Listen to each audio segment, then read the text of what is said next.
Let's talk about the case of Stephan Long. Stephan is a 25-year-old father of two. He is from Denver, Colorado, and is currently facing one charge of first-degree capital murder. Stephan was on his way home after signing a lease for his new apartment with his family when he was physically attacked on the highway by two white assailants wearing gloves and ski masks. They assaulted Stephan inside his vehicle through his driver's side window and attempted to pull him out of the car while on the highway. Stephan's family was in the car directly behind him. He was terrified for himself and for the life of his family. Stephan tried to get away, but he couldn't. Stephan also has a legally registered firearm, and he used it to defend himself and to defend his family.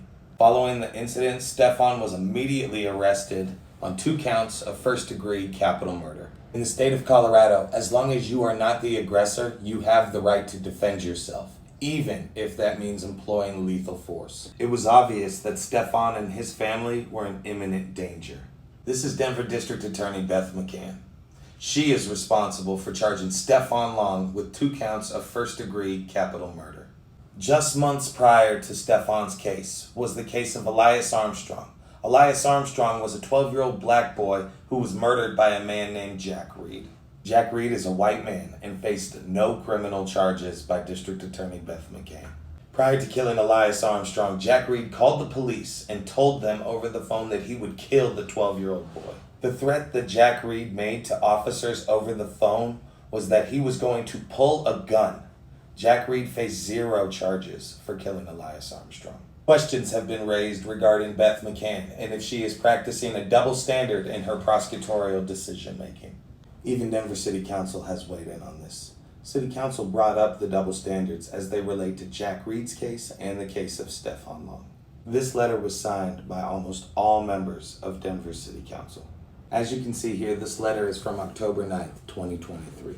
On October 18th, at Stephan's preliminary hearing, one of the charges of first-degree capital murder was dropped. No new evidence has been presented within the 2 weeks of receiving that letter from Denver City Council. Yet Beth McCann decided to drop the first charge of first-degree capital murder. This has brought up some obvious questions. First and foremost, why hasn't the second charge of first-degree capital murder been dropped? McCann, I know responding to pressure, but did she ever say specifically why drop one charge and leave the other? That's kind of confusing.